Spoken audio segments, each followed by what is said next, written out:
마태복음 8장 23절에서부터 27절까지 말씀 우리 함께 합독하도록 하겠습니다.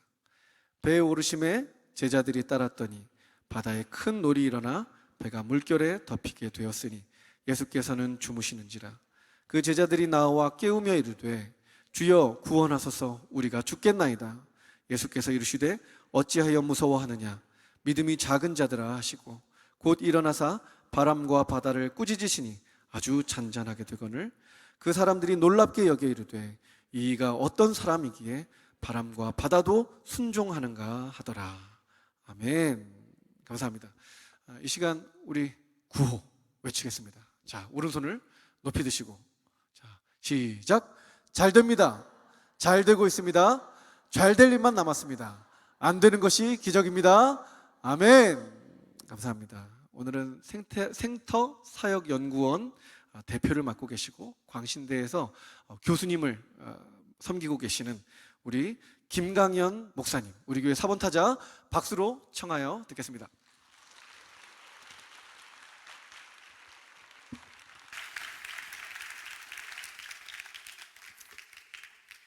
여러분 반갑습니다. 네. 믿고 쓰는 4번 타자 이런 말을 담임 목사님께서 꼬실라이제이션 영어로 쓰신 것 같은데, 믿고 쓰는 4번 타자는 우리 예 목사님 자신을 가리키는 겁니다. 네. 저는 모든 선수가 부상을 입었을 때 2군에서 콜업된 그런 사람입니다. 하지만 저는 우정교회에 이렇게 초대를 받을 때마다 너무 감사합니다. 그래서 오늘 기차 타고 오면서 스스로 나는 비공식 우정교회 협동목사다 이렇게 생각하고 왔습니다.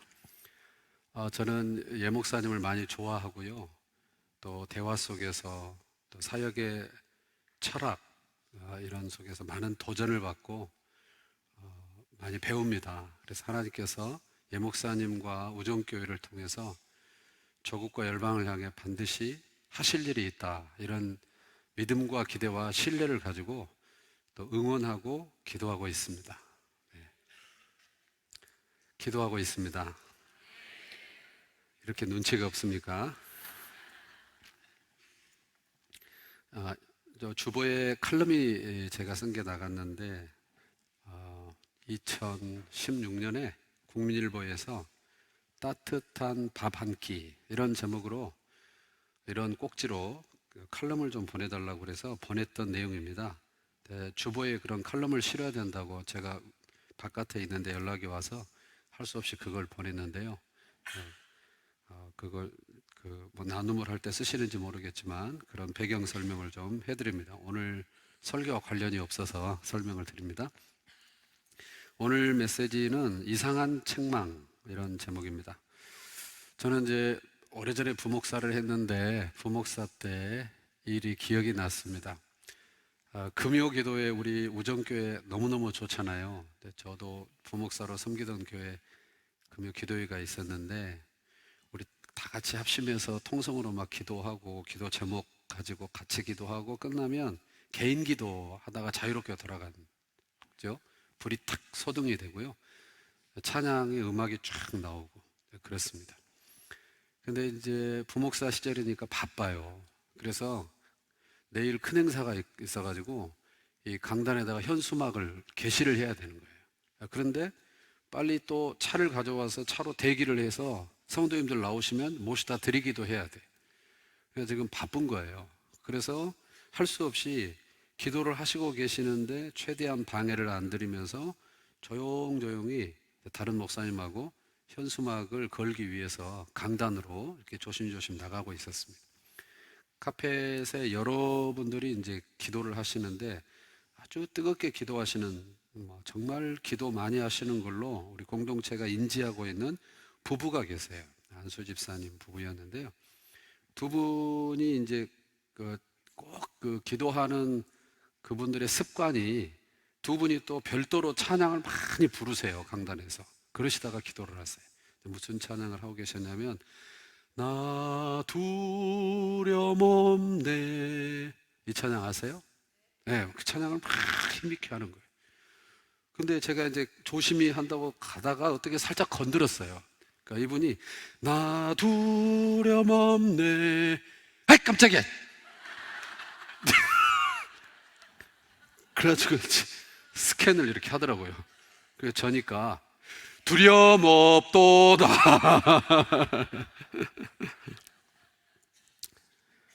평안을 노래하는데 두렵고 샬롬을 외치는데 불안할 때, 우리 그럴 때 있죠.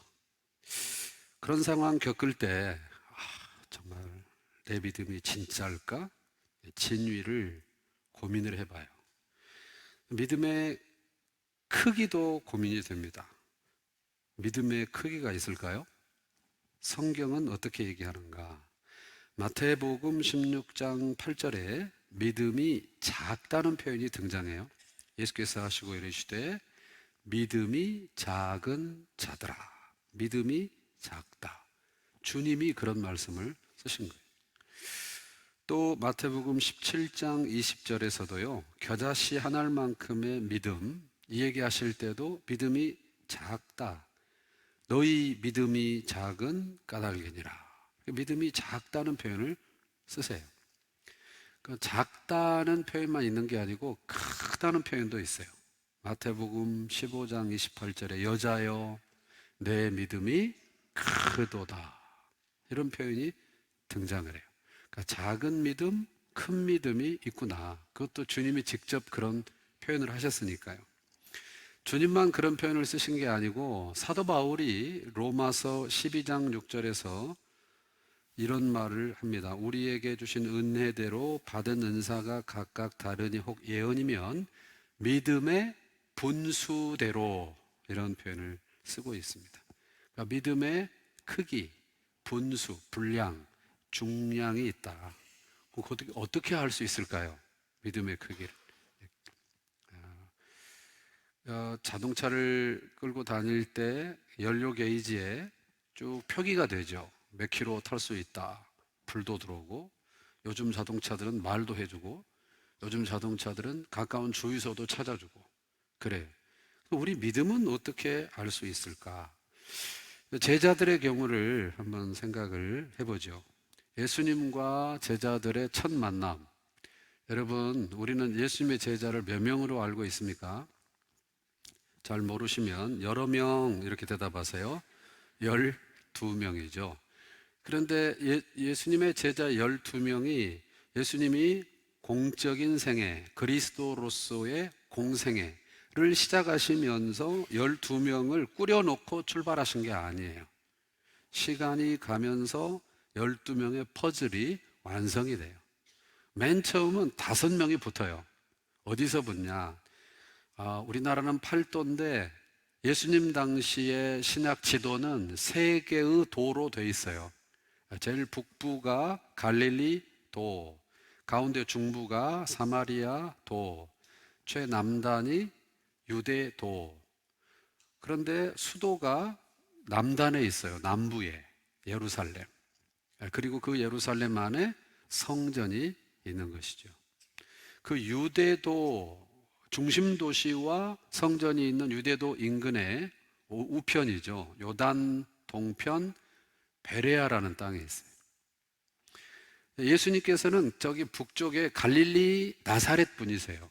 거기 계시다가 공생애를 어디서 시작하시냐면 남행하셔서 요단 동편 베레아로 오십니다. 거기서 세례를 받으시죠. 사실은 세례가 필요 없는 분이세요. 오늘 또 유아세례 광고가 있더군요. 세례라는 말이 무엇입니까?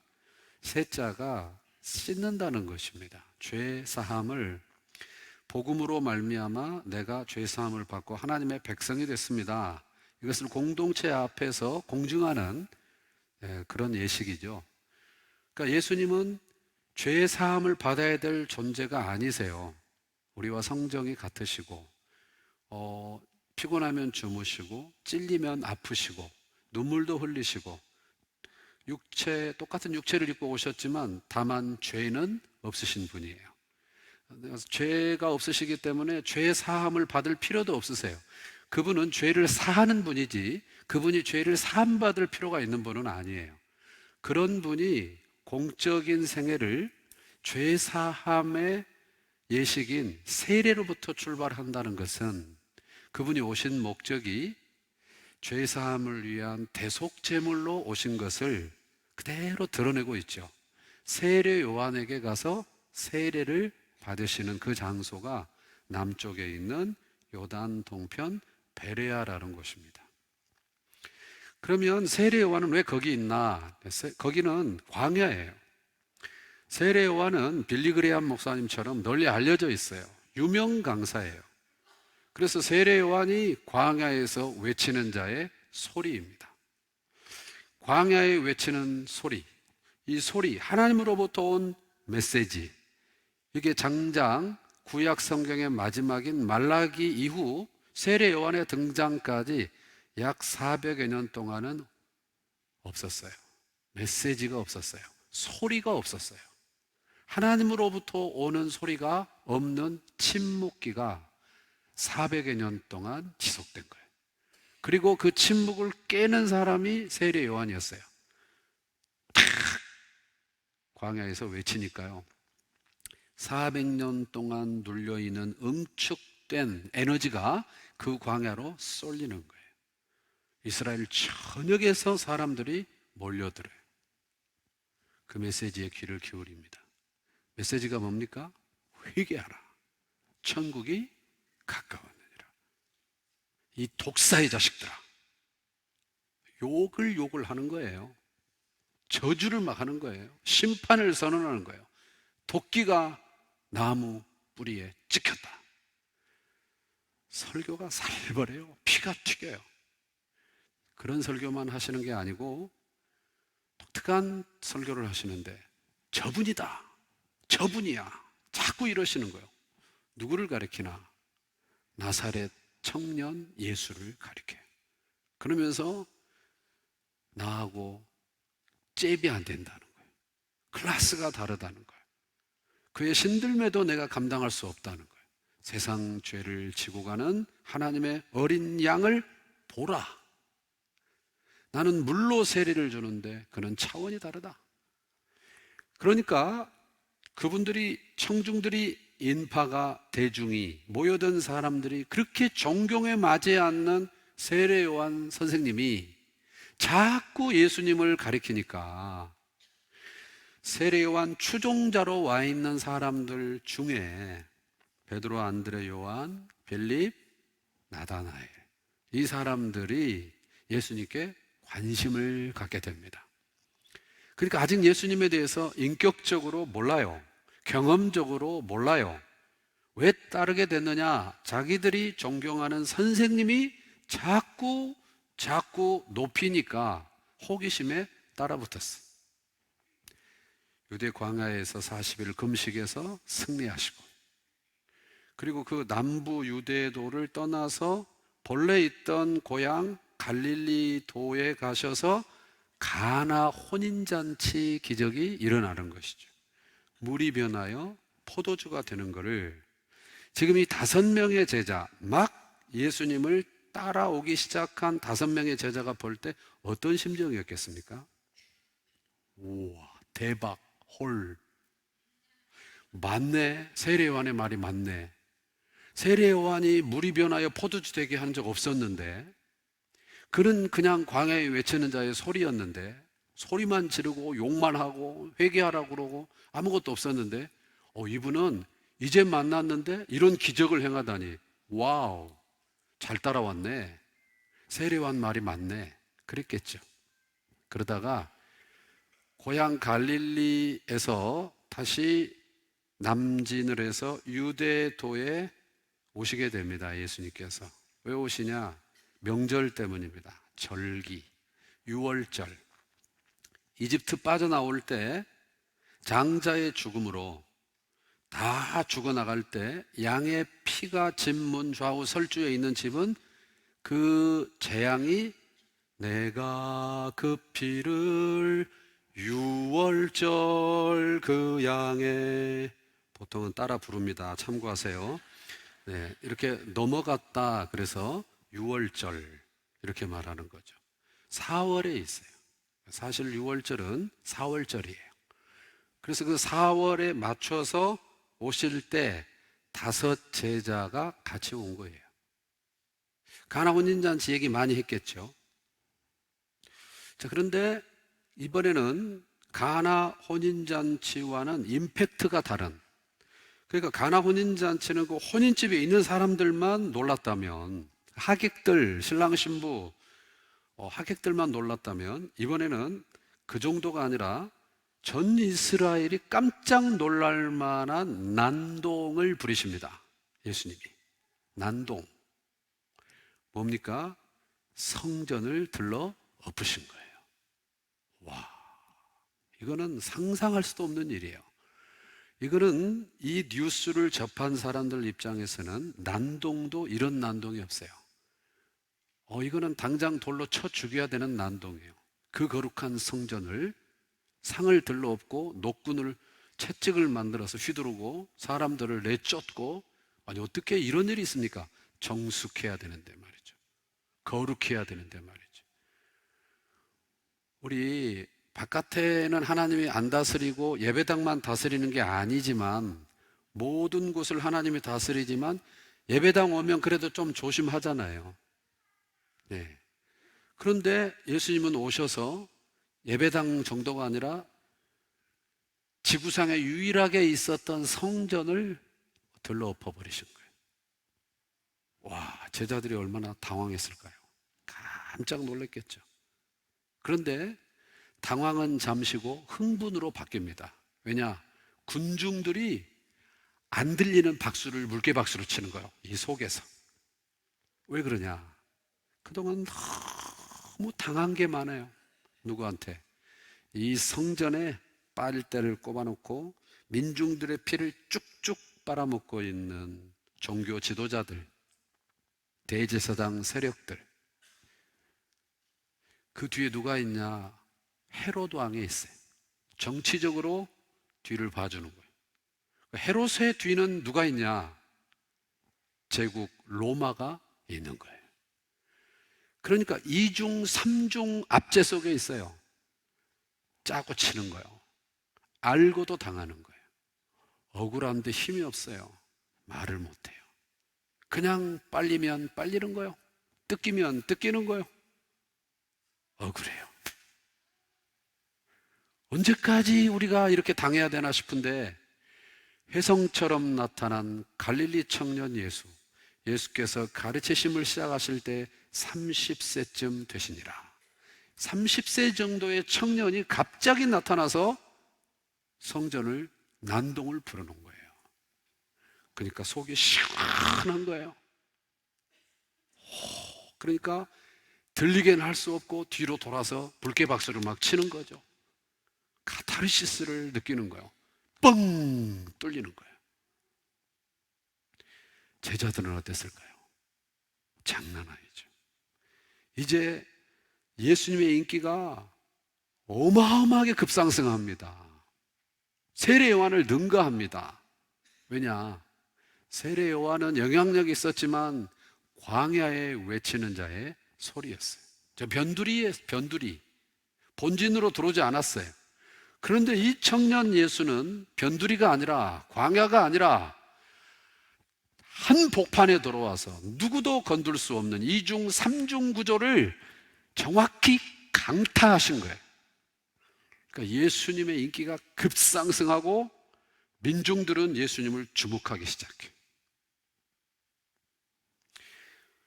그 사람들이 예수님을 연호하겠죠. 기대가 많아요. 왜냐하면 그 400년 침묵기, 구약과 신약으로는 중간기에 그런 일이 있었어요. 그리스로부터 굉장히 강점을 당할 때 한번 봉기를 일으켜가지고 쇠망치처럼 그들을 치고 독립국가를 이뤄서 100년 정도 유지된 기간이 있었어요. 그 잔상이 머릿속에 있어요. 그러니까 이 예수라는 청년이 지금 다시 그 일을 해낼 수 있겠구나. 정치적 독립, 그리고 이 기득권자들의 두터운 벽을 깨뜨리고 우리에게 해방을 줄 수 있겠구나. 민중들은 막 흥분하기 시작합니다. 사람들이 갈수록 많아집니다. 그때 예수님께서 유대에 오셔서 8개월 정도를 고향을 떠나 남부 유대도의 수도권에, 우리로 말하면 머무르셨습니다. 그때 수많은 표적을 행하십니다. 그러니까 예수님의 인기가 갈수록 치솟는 거예요. 그때 제자들은 정말 좋았을 거예요.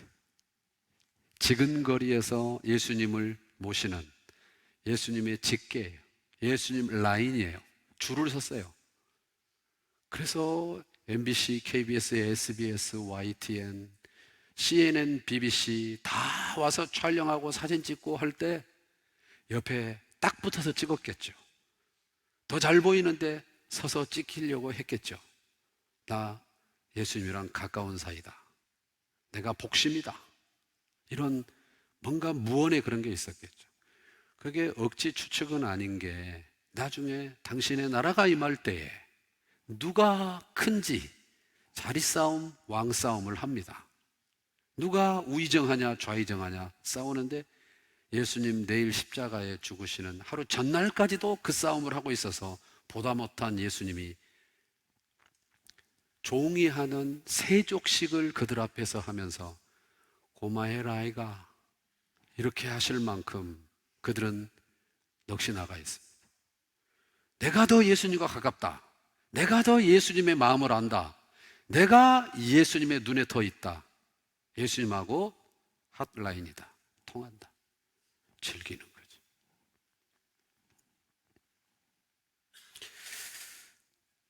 그런 상황에서 오늘 본문이 펼쳐집니다. 갈릴리 호수. 말이 호수지요. 규모가 꽤 있습니다. 남북으로 21km 호수가요. 동서로 11km, 둘레가 53km. 웬만하면 안 놀리시는 여러분. 여러분이 생각하는 여러분 고향 시골집에 있는 그런 정도 크기가 아니에요. 상당히 커요. 근데 그 제자들이 예수님하고 같이 배를 타고 호수입니다. 갑자기 큰 놀이, 풍랑이, 광풍이 몰아치는 거예요. 실제 갈릴리 호수가 지형상 바람이 그렇게 확 몰아칠 때가 있어요. 그러니까 어부들이 주로 배에서 살고 뱃사람으로 살고 이 호수는 또 익숙하고 이 바람을 딱 보면 견적이 나오는 거예요. 이 정도 바람이면 어느 정도 배는 위험하다. 뒤집어진다, 깨진다, 죽을 수도 있다. 모르는 사람은 무개념, 겁도 없는데요. 아는 사람은 무서운 거예요. 막 몰아쳐요. 죽게 생겼어요. 딱 죽겠다, 걸렸다. 그런데 예수님은 아랑곳하지 않고 주무시는 거예요. 그래서 제자들이 어떻게 하죠? 막 흔들어 깨웁니다. 주님 지금 주무실 때입니까? 우리가 다 죽게 생겼습니다. 일어나세요. 지금 이 상황을 보세요. 막 흔들어 깨우는 거예요. 예수님이 일어나시죠. 예수님 반응이 뭡니까? 어찌하여 무서워하느냐? 믿음이 작은 자들아.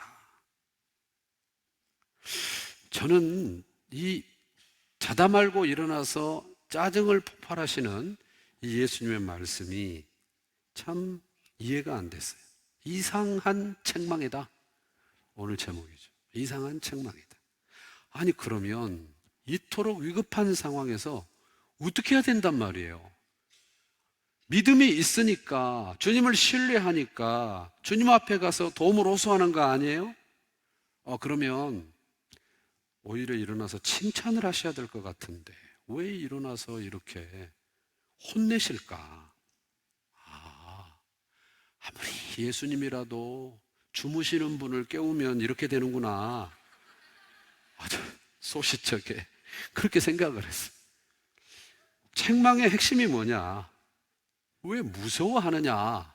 아니 무서운 게 뭐가 잘못이에요? 무섭지요.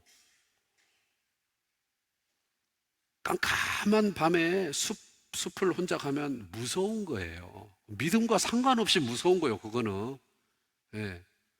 근데 왜 제가 중고등부 때는 담력 테스트 한다고 수련회 가서 공동묘지를 걸어가게 하고 그걸 왜 했는지 모르겠어요. 저는 안 겪었지만 또 다른 교회 사례를 들어보면 그 걸어가라 그래서 걸어가는데 소복 입은 인형이 나무에서 확 내가 떨어지기도 하고 놀라면 믿음이 없다고 정죄야. 참 우리가 이상한 시절을 보냈어요. 무서운 거는 우리가 정상인이라는 거. 우리 감정을 가졌고요. 하나님은 감정을 만드셨고요. 우리가 희노애락을 느낄 수 있다는 게 얼마나 감사한지 몰라요. 그런데 왜 그러니까 주님은 정말 그 감정 자체를 책망하신 것이냐 이런 질문이 생기더라고요. 이상한 책망 왜 하셨나? 이 질문을 바꾸니까 주님은 어떤 믿음을 기대하신 것인가? 믿음이 작은 자들아. 첫째, 배에 함께 계시는 주님을 주지하는 믿음을 기대하신 것이죠. 본문 23절에 보면 배에 오르심에 제자들이 따랐더니 이렇게 시작해요. 배에 주님이 오르셨어요. 안 어렵죠? 그러니까 제자들도 오른 거예요. 같이 탄 거예요. 주님이 육지에 계실 때 제자들도 육지에 있었어요. 주님이 배에 오르시니까 동승한 거예요. 그러니까 분리된 적이 없어요. 여전히 주님이 함께 계세요. 떨어지지 않았습니다. 동승한 상태다. 이거를 주지하는 게 믿음인 거예요. 여러분, 흔히 인생을 고해와 같다 이렇게 표현하죠. 인생은 거대한 망망대 위에 떠 있는 한 조각 배와 같다 이런 묘사도 합니다. 고해, 거대한 바다, 망망대 이런 이미지하고요. 한 조각 배 이런 이미지가 여러분에게 어떻게 다가오십니까? 끝없이 펼쳐진 바다에 비해서 인생은 참 미미하고 초라하구나 이런 생각이 안 드세요? 맞죠? 공감이 가는 표현이에요. 그런데 그게 다가 아니에요. 다른 점이 있어요. 우리 인생이라는 배가 아무리 미미하고 조각 같고 깨지기 쉬워 보여도 한 가지 다른 점이 있는데 위대하시고 어떤 경우에도 깨지지 않는 주님이 그 배에 함께 계시다는 것입니다.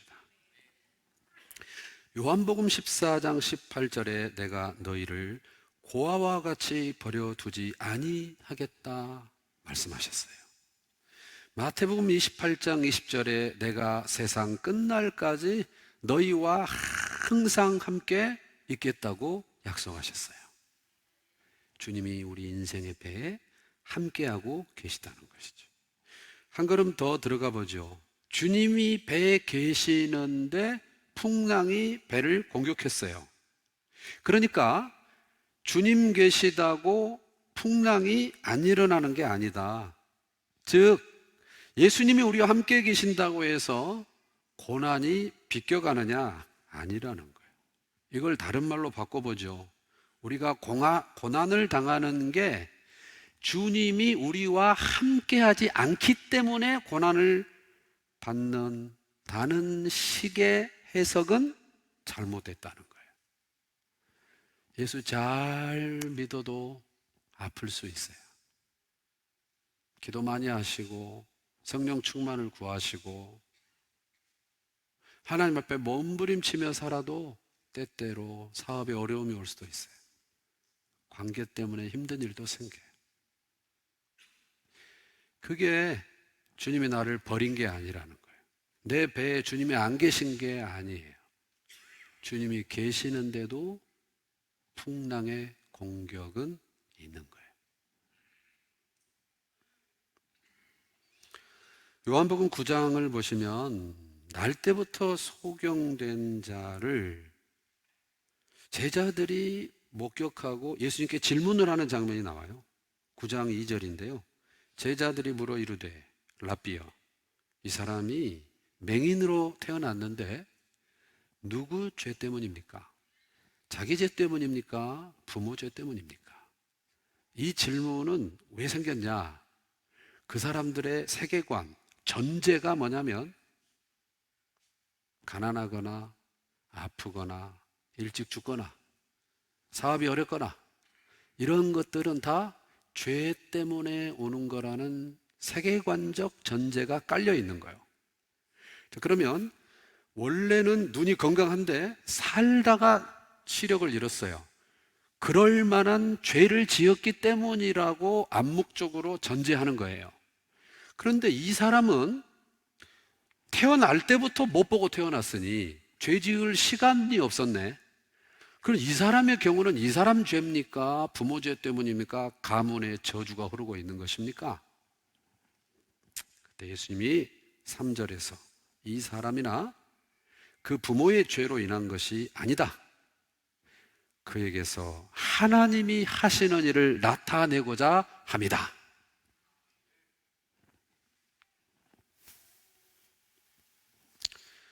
욥기, 욥 아시잖아요. 하루아침에 고난 패키지를 받았어요. 종합 선물 세트를 받았어요. 무차별적이고 동시다발적인 고난. 갑자기 10자녀를 다 잃죠. 그 많은 재산을 다 잃죠. 건강도 잃죠. 친구들이 찾아왔어요. 친구들이 막 쏟아내는 말 4자로 줄이면 인과응보. 인과응보. 우리 눈에 안 걸려서 그렇지 오죽하면 하나님이 너를 이렇게 때리시겠냐. 이 프레임이었어. 실제 욥이 죄 때문에 그런 고난을 많이 받았나요? 아니잖아요. 악에서 떠나 순전하게 여호와를 경외하는 자라고 하나님의 자랑거리였는데도 고난이 생겼어요. 그 공식이 모든 사람에게 적용되는 게 아니다는 거죠. 우리 인생에 풍랑이 있어요. 큰 놀이 일어요. 우리 스스로는 어떻게 안 되는 그 고난을 우리가 다 해석할 수 있느냐? 요거는 요것 때문이야, 요거는 요것 때문이야, 요거는 내가 뭐라 그랬어, 그럴 줄 알았어, 이렇게 말할 수 있느냐? 내가 말했잖아, 경고했잖아, 그렇게 된다 그랬잖아, 그래서 이렇게 됐잖아. 욥의 친구거든요. 그렇게 다 해석할 수 있느냐? 수학 공식이냐? 몰라요. 입 다물라 그랬어. 하나님의 그 깊은 뜻과 섭리를 우리는 다 이해 못하는 거예요. 많은 고난이 우리가 자초해서 오는 게 많아요. 경영을 미숙하게 해서 사업체가 어려워지거나, 몸을 함부로 써서 건강이 상하거나, 네. 운전을 난폭하게 해서 사고가 나거나, 부주의해서 사고가 나거나, 그런 게 많죠. 그러나 주의하고 똑바로 살고 바르게 살고 기도하고 살고 막 사는데도 문제가 생기고 아픔이 오고 큰 놀이 일어나는 이유를 누가 다 알 수 있냐는 거예요. 몰라요. 몰라요. 몰라요. 그런데 한 가지 우리가 아는 게 있는데, 고난 와도 폭풍 와도 주님 여전히 내 인생 배에 함께 계시다는 사실입니다. 우리 속지 말아야 됩니다. 사단은 우리가 공격받을 때 제일 먼저 신방 옵니다. 그래서 뭘 얘기하느냐? 주님이 정말 너를 사랑하는 것 같아? 그러면 왜 너에게 이런 일이 생기겠어? 정말 주님이 네 인생의 배에 함께 하는 것 같아? 그럼 왜 이런 일이 생기겠어? 아니야. 주님 널 사랑하지 않아. 너 같은 걸 어떻게 사랑하겠어? 넌 아무것도 아니야. 이거 다 너 때문에 일어난 일이야. 네 탓이야. 죄책감을 심어줍니다. 사기입니다. 속임수입니다. 넘어가면 안 돼요. 거짓말이에요. 주님이 배에 계셔도 일어나는 거예요. 고와 같이 버려두지 않는 거예요. 세상 끝날까지 항상 함께 하는 거예요. 그게 실제고 그게 현실이고 그게 보장이고 그게 약속이니 그걸 붙드는 게 믿음이지, 감정에 속고 속삭임에 속는 것이 믿음이 아니에요. 주님이 제자들에게 그날 기대했던 믿음은 어떤 믿음일까? 두 번째, 흔들어 깨우는 믿음.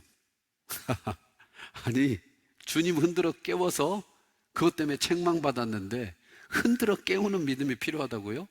네, 흔들어 깨우는 믿음. 주님 흔들어 깨우는 믿음 말고 나 흔들어 깨우는 믿음. 주님 흔들지 말고 내 멱살을 내가 잡고 나를 흔드는 믿음. 잠자는 주님을 깨우는 게 아니라 잠자는 내 자신의 믿음을 흔드는 깨움. 예수님을 지근거리에서 모시고 특권처럼 예수님의 측근의 자리, 그 부러움의 자리, 그 호화로운 자리를 엔조이하고 있었던 제자들, 대중의 시선을 즐기고 그 부러움을 즐겼던 제자들. 어쩌면 지금 이 배에 타서 주님과 함께 갈릴리로 갈 때 더 이상 따라올 수 없었던 수많은 군중들은 너무너무 부러워했지 않겠습니까? 미래를 나누는 것 같은 그 특별한 시간, 특별한 사람들, 어떻게 저렇게 선택을 받았을까? 너무 부럽다 했겠죠. 그리고 그들은 그걸 즐겼겠죠. 적어도 풍랑을 만나기 전까지는.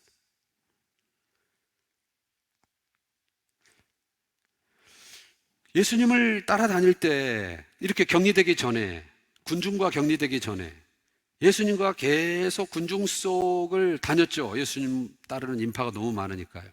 그때마다 주님이 뭘 말씀하셨나 가장 옆에서 제자들이 봤어요. 네가 믿느냐? 네가 믿느냐? 네가 믿느냐? 네 믿음대로 될지어다. 네 믿음대로 될지어다. 수 없는 현장에서 그걸 본 거예요. 그 표적의 현장에서. 생각했겠죠. 믿음이란 무엇인가? 믿음으로 이런 역사가 일어나는구나. 앉은 자가 일어나고 못 보는 자가 보는구나. 못 듣는 자가 듣는구나. 죽은 자도 걸어 나오는구나. 믿음, 믿음, 믿음. 그런데 이제 떨어졌어요. 그렇게 믿음의 현장을 따라다녔는데 자기들 안에는 믿음이 없었던 거예요. 대중 속에, 인파 속에 몰려다닐 때는 몰랐어요. 대중을 떠났을 때, 인파와 격리됐을 때, 파도를 만났을 때, 육지를 벗어났을 때, 배에 올랐을 때 믿음이 작다는 그들의 실제가 표면으로 드러났어요. 그래요. 대중 속에 있을 때는 잘 안 드러납니다. 공동체와 함께 있을 때는 알기가 어려워요. 이렇게 우리 모였는데요, 함께 찬양하죠, 함께 기도하죠, 함께 예배하잖아요, 함께 말씀 나누죠, 함께 은혜를 나누는 자리. 이럴 땐 잘 모르는 거예요. 그러다 호련히 혼자가 됐을 때, 큰 노을이 불어올 때, 그때 내 믿음의 진위, 크기가 드러납니다. 수없이 예수님을 따르면서 네가 믿느냐? 믿음대로 될지어다. 네가 믿느냐? 믿음대로 될지어다. 목격했던 그 믿음의 현장이 갈릴리 현장이어야 해요. 그러나 그들은 그렇지 못했어요. 사랑하는 여러분, 예수 몇 년 믿으셨습니까? 엄마 뱃속에서부터 3대, 4대, 5대 수없이 받은 훈련, 수없이 받은 말씀, 수없이 받은 성경 공부, 수없이 지새운 기도의 밤, 아멘 아멘 외치며 은혜 받은 예배와 집회, 그게요 실제 여러분의 갈릴리, 여러분의 일터, 여러분의 삶의 현장에서 예측 못한 광풍이 나를 때릴 때, 그때 살아서 역사하는 믿음입니까? Why me? 어디 가셨습니까? 왜 내게 이런 일이 일어납니까? 내가 그렇게 많이 기도하고 그렇게 많이 충성하고 헌신했는데 왜 내게 이런 일이 일어납니까? 흔들어 깨우고 계십니까? 자기가 그렇게 기도하고 외쳤던 그 믿음을 지금 사용하기 위해 잠자는 나를 흔들어 깨우고 계십니까? 고난, 역경, 아픔, 갈등, 번뇌, 불안, 이런 파도가 쳐올 때 어떻게 해야 되는 것입니까? 자신 안에서 자고 있는 믿음을 흔들어 깨워야 합니다. 자기 멱살을 잡고 일으키시기를 바랍니다. 믿음의 사람은 안 넘어질까요? 아닙니다. 넘어집니다. 유혹이 없는 것도 아니고 유혹에 안 넘어가는 것도 아니죠. 믿음의 사람은 뭐가 다를까요? 넘어진 자리에서 벌떡 일어나는 게 달라요. 퍼져 있지 않아요. 깨닫는 순간 일어나요. 속도가 달라요. 곧장 일어나요. 그걸 보여주는 사람이 다윗이에요. 다윗도 우리랑 똑같았어요. 유혹에 넘어갔어요. 그걸 덮기 위해서 사람 죽이는 사주를 했어요. 유혹에 넘어가는 연약한 사람, 사람 죽이는 사악한 사람, 우리랑 다를 게 뭐가 있냐고. 그러나 나단 선지자가 와서 그 죄를 지적할 때 바로 무릎을 꿇고 침상이 젖도록 회개하며 자기 멱살을 잡고 일으키는 이 믿음이 달랐다는 거예요. 폭풍 만날 때 허둥지둥 어디 계십니까 주님? 급급해 할 죽게 생겼으니까. 깨워야 될 대상은 내 자신이 받았던 은혜, 그게 지금 폭발하게 하여 주옵소서. 결단했던 그 믿음이 지금 나를 움직여 주옵소서. 외웠던 그 말씀이 나를 승리로 이끌어 주옵소서. 나를 흔들어 깨워 주옵소서. 믿음은 갈릴리에서 폭발해야 돼요. 믿음은 풍랑이 이는 그 현장에서 그 시간에 폭발해야 돼요. 믿음의 시제는 현재예요.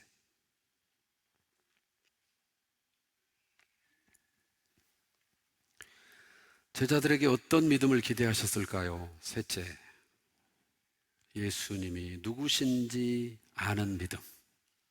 27절이에요. 그 사람들이 놀랍게 여겨 이르되 이가 어떠한 사람이기에 바람과 바다도 순종하는가 하더라. 이 제자들이 책망받은 근본적인 이유가 뭡니까? 이가 어떠한 사람이기에. 그토록 예수 따라다녔는데, 오늘 찬양대 찬양 너무 좋았죠? 찬양대 찬양 가사처럼 예수님을 따라다녔는데 그랬으면서도 예수님을 몰라요. 어떠한 사람이기에 몰라요. 예수님은 어떤 분이시죠? 바람을 통치하는 분, 바다를 통치하는 분. 그게 어떻게 가능하죠? 그것을 지으신 분, 그 질서를 부여하신 분. 이가 어떠한 사람인가? 예수, 그는 누구인가? 제자들은 따라다니면서도 예수 이해가 제한적이었어요. 기대가 다르니까요. 잘 안 됐던 거죠. 예수님은 어떤 분입니까? 바람을, 바다를 만드신 창조자. 요한복음 1장 2절 이하에 그가 태초에 하나님과 함께 계셨고 만물이 그로 말미암아 지은 바 되었다. 그가 없이는 하나도 된 것이 없다고 말합니다. 그분이 지으셨습니다. 빌립보 2장 6절 이하에 그분은 어떤 분이냐? 이가 어떠한 분이기에 그는 근본 하나님의 본체시나 도리어 자기를 비워 종의 형체를 입고 이 땅에 오신 분이에요. 사람인데 실상은 하나님이시고 하나님이신데 사람을 입고 오신 독특한 분. 그래서 사람을 일으킬 수 있었고 보게 할 수 있었고 듣게 할 수 있었고 뛰게 할 수 있었고 걸어 나오게 할 수 있는 분, 생명의 창조자. 표적이 있고요, 기적이 있어요. 기적은 미라클이죠. 일반적이지 않은 놀랄만한 일. 언젠가 북경에 제일 큰 한인교회를 갔는데 부목사님이 아주 재밌는 분이세요. 지금은 이제 다른 데 선교사로 가셨는데 힘도 아주 세고요. 이렇게 오는 게스트들을, 또 스피커들을 유쾌하게 해주는 달란트가 있었어요. 한 번은 뭘 하시냐면은 차력쇼를 우리한테 보여주는 거예요. 여러 차력쇼가 있어요. 그 중에 아주 가볍게 시작하는 차력쇼 하나가 뭐냐, 콜라 큰 거 탁 따서 원샷 하는 겁니다. 이렇게 먹고가 아니라 탁 해서 목구멍 탁 열고 한 번에 확 보는 앞에서 게이지가 쭉 떨어져서 트럼 한 번 하면 따이 그러면 우리가 물개박수 치면서 미라클 이게 기적이에요. 그러나 그것은 내 구원과 아무 관계가 없어요. 내 인생에 아무 의미가 상관이 없어요. 그냥 추억 하나, 별종이다 이러고 끝난 거예요.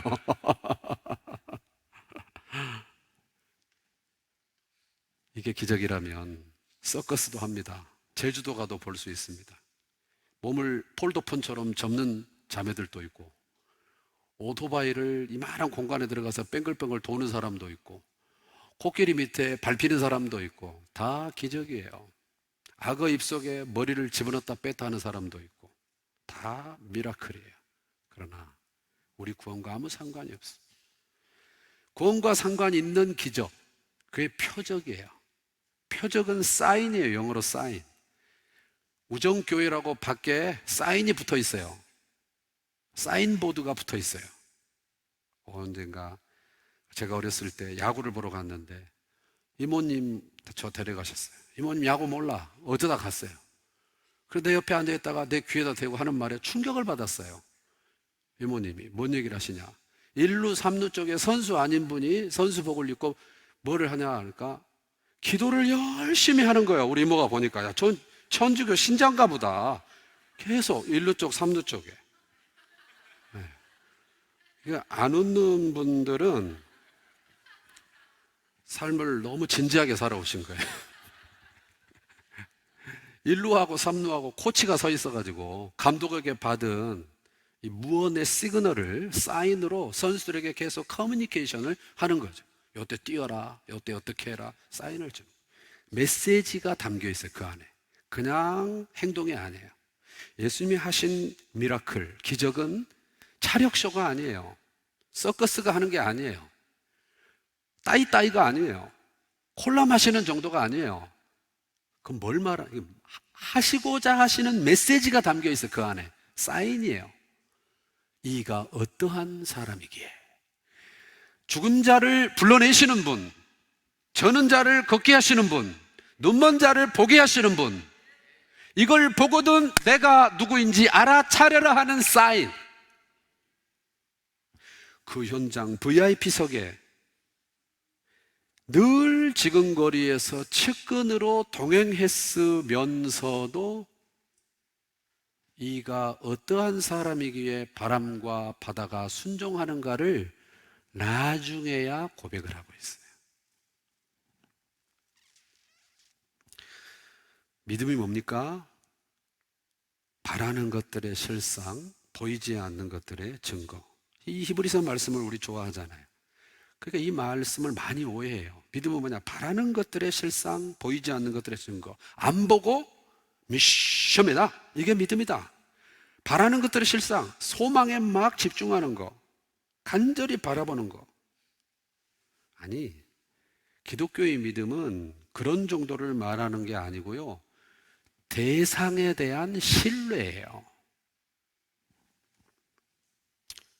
그분은 어떤 분이냐? 우리 믿음의 대상인 그분은 어떤 분이냐? 히브리서 11장 6절에 믿음이 없이는 하나님을 기쁘시게 하지 못하나니 하나님께 나아가는 자는 반드시 그가 계신 것과 그분이 계시다는 걸 믿고, 그리고 그가 자기를 찾는 자들에게 상 주시는 이심을 믿어야 할지니라. 믿음이 작다 크다 하는 표현에서 중요한 것은 이가 어떠한 사람이기에, 즉 우리 믿음의 대상인 그분에 대한 신뢰, 그가 계신 것과 그가 자기를 찾는 자들에게 상 주시는 이심을 믿어야 한다. 계신 그분의 신실하심, 이게 믿음이다. 그러니까 우리 기독교의 믿음은 자기 체면, 자기 암시 아니에요. 레드선 이런 거 아니에요. 허공에 외치는 독백, 의미 없는 구호 아니에요. 인격이신 주님을 대상으로 보내는 신뢰. 내가 믿는 예수 그는 누구인가? 이가 어떠한 분이기에?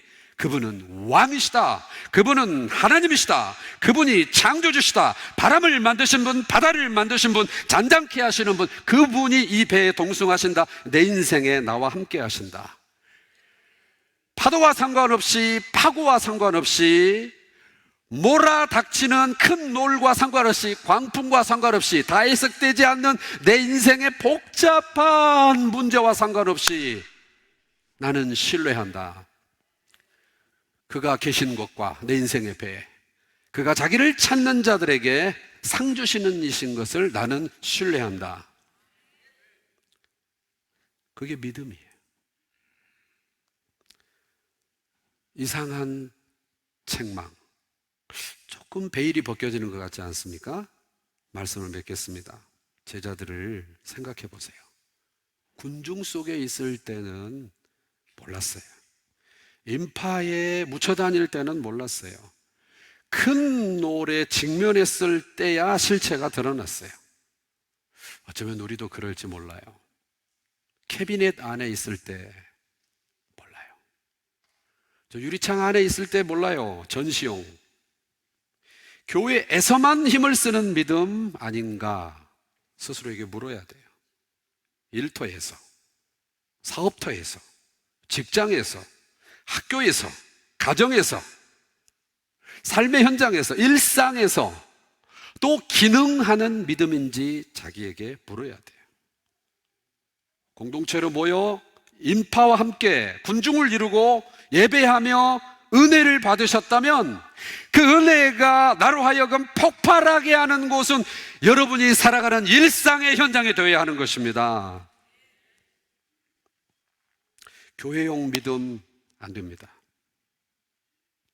그렇게 구분되면 안 됩니다. 믿음의 파선입니다.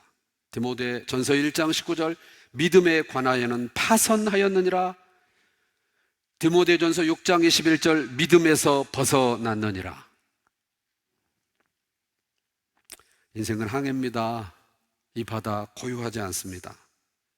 변수의 바다입니다. 언제 어디서 풍랑이 몰아칠지 모릅니다. 그러나 안심하십시오. 내니 두려워 말라. 주님이 우리 배에 함께 계십니다. 풍랑 말고 물살 말고 주님을 주목하기, 믿음이에요. 공동체와 뜨겁게 예배하던 그 순간, 공동체 안에서 수없이 받은 훈련, 간증과 고백, 나눔, 그게 공동체 안에 내수용으로만 끝나지 않고 우리 삶의 현장을 적셔서 두려움을 이겨내고 주님 내 배에 여전히 함께 하신다. 그분이 우리 인생의 계획자요 인도자이시다. 선한 목자이시다. 큰 놀이일 때 큰 믿음을 쓰는 이만한 믿음은 만나보지 못했다고 주님이 보시고 인정하실 만한 놀라운 믿음의 사람. 거친 파도 날 향해 와도 우리 영혼이 폭풍 가운데 있을지라도 주를 바라보며 믿음으로 날아오르게 하여 주옵소서.